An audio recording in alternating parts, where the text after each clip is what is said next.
नमस्कार विद्यार्थियों। कक्षा 10 में आज हम स्टार्ट करेंगे प्रश्नावली 2 और प्रश्नावली 2 का सामान्य परिचय जो है वो इसमें देखेंगे। इसके बाद हम इसके क्वेश्चन आंसर जो है वो करेंगे।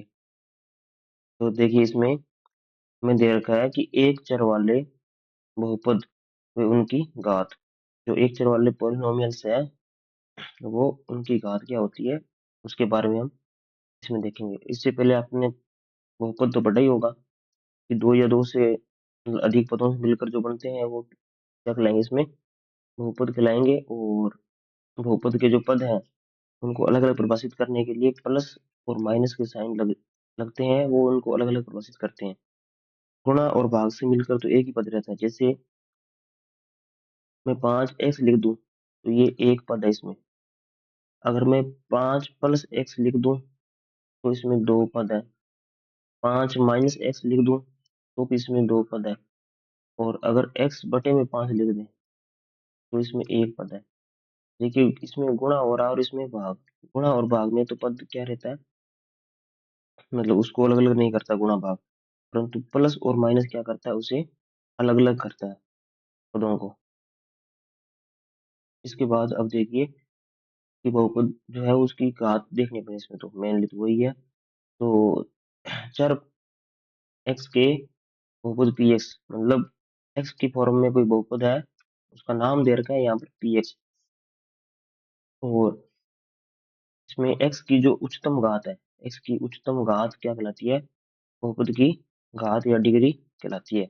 उदाहरण के लिए देखिए इसमें यहाँ पर ये बहुपद है 4x + 2। 4x + 2, 4x + 2 की घात कितनी है, तो इसमें अब सबसे पहले हम देखेंगे चर। चर x है, x की घात कितनी है, यहाँ पर कुछ नहीं लगा मतलब एक है। तो चर x की घात कितनी है, एक है। तो अतः ये बहुपद एक घात का बहुपद है। तो दूसरा बहुपद y के पदों में है। इसके पदों में है तो y के, यहाँ पर y की घात एक है और यहाँ पर y की घात दो है। हमें अधिकतम घात है वही लिखेंगे। तो अधिकतम घात y, चर y में घात बहुपद कितनी है, इसमें दो है। ये बहुपद देखिए इसमें चर क्या है, पहले चीज देखना पड़ेगा। चर यहाँ पर x है, क्या है x, यहाँ x की घात एक है, यहाँ पर दो है और यहाँ पर तीन है। तो चर की जो अधिकतम घात है, x की अधिकतम घात कितनी है, अधिकतम घात यहाँ पर तीन है। इस बहुपद की घात भी कितनी होगी, तीन। नेक्स्ट बहुपद देखिए, इसमें देखो u के पदों में है, तो चर क्या है, u है। और u की अधिकतम घात देखिए, यहाँ पर एक है, फिर दो है, फिर चार है, फिर छह है। इससे बड़ी इसमें कोई भी घात हमें नजर नहीं आ रही। इसकी घात कितनी आएगी, छह आएगी। फिर इसमें कुछ लिखे हुए हैं कि व्यंजक, ये कुछ है लिखे हुए हैं, ये व्यंजक जो है वो बहुपद नहीं है। बहुपद क्यों नहीं है, इसका आपको कारण देना है।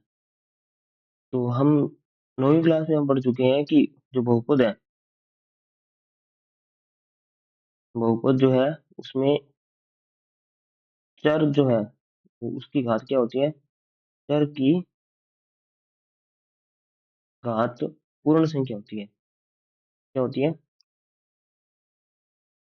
पूर्ण संख्या।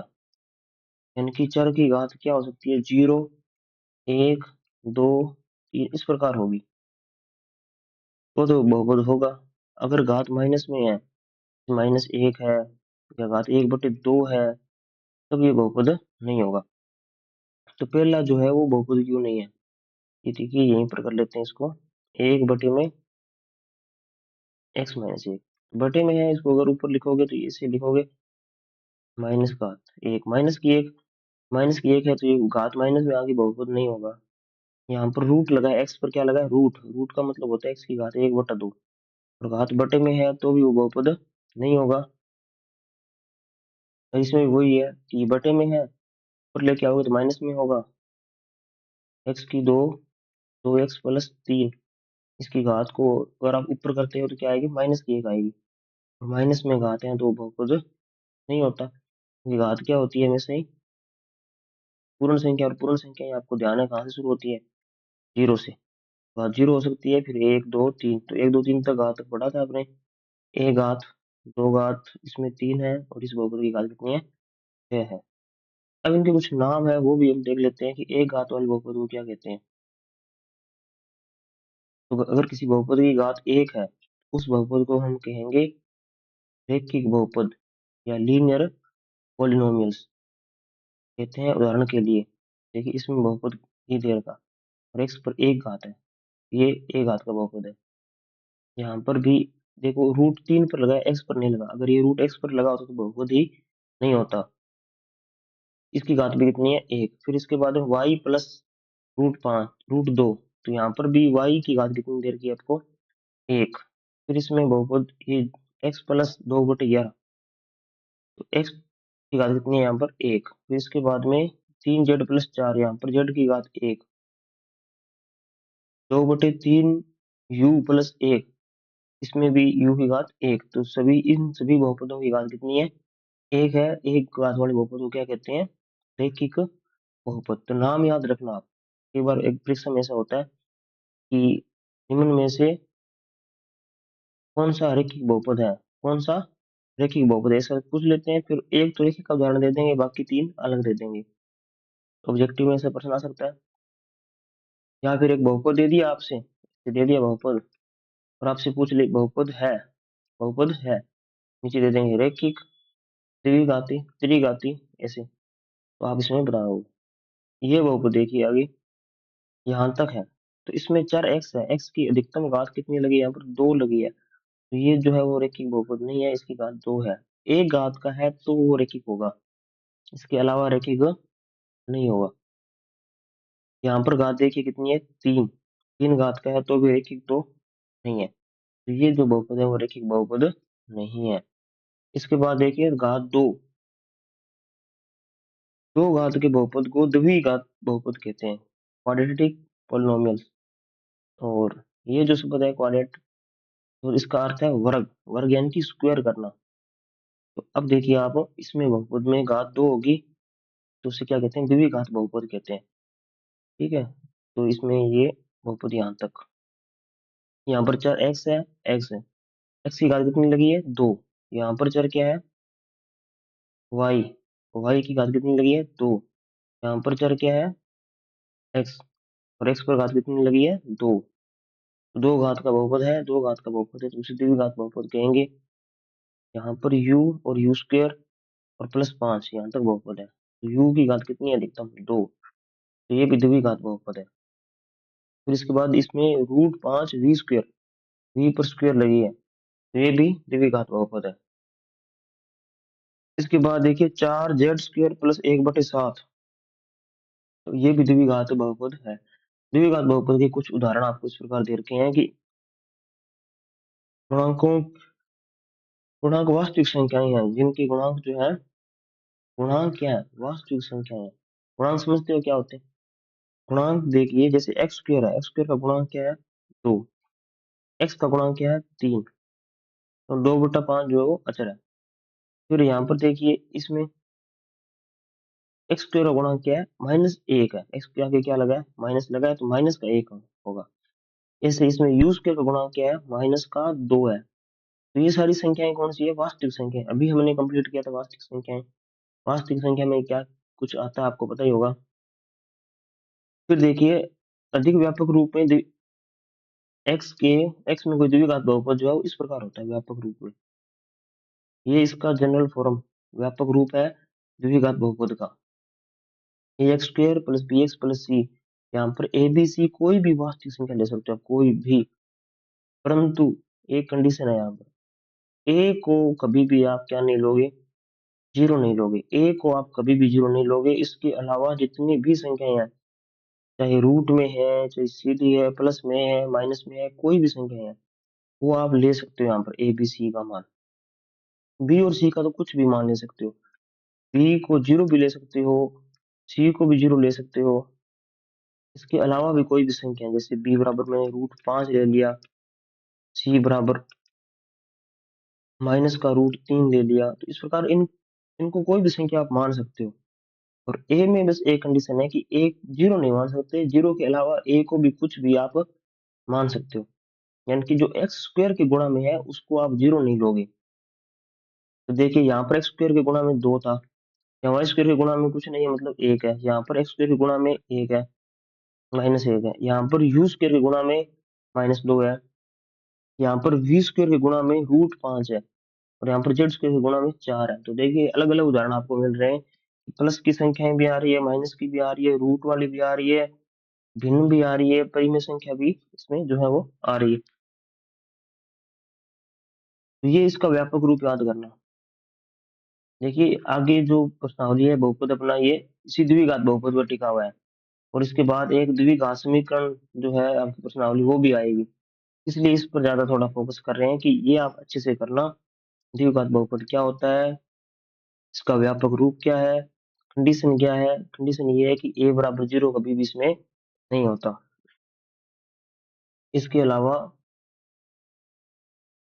3 घात का बहुपद, अगर किसी बहुपद की घात 3 है, अगर किसी बहुपद की घात 3 है तो उसे त्रिघात बहुपद कहते हैं। जैसे यहाँ पर x लगा है, x प्रतित्व घात 3 है, यहाँ पर अकेला x, ये एक ही पद है, x की घात 3 है, यहाँ पर रूट 3 x की घात 3, और यहाँ पर ये बहुपद है इतना। इसमें कितने पद हुए, 1 2 3 पद हुए, 3 minus x square plus x cube.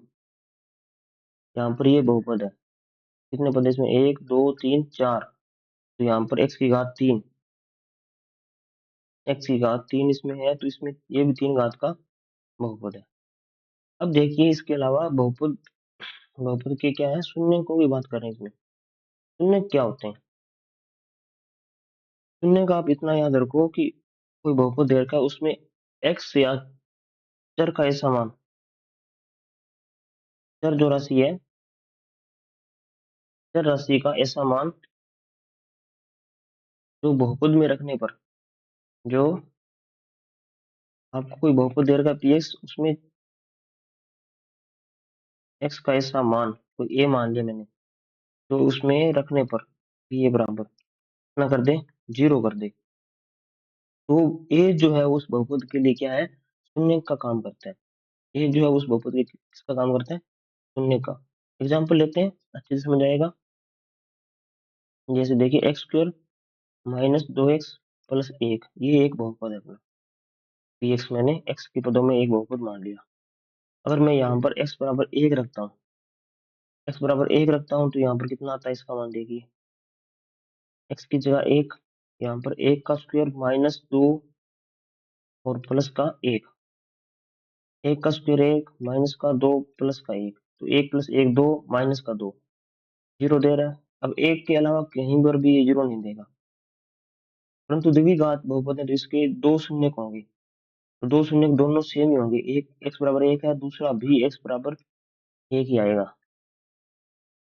और एग्जाम्पल लेते हैं जिसमें एक से अधिक बहु इसके शून्य हो, तो देखिए एक बहुपद लिया मैंने px बराबर x square minus 5x plus का 6।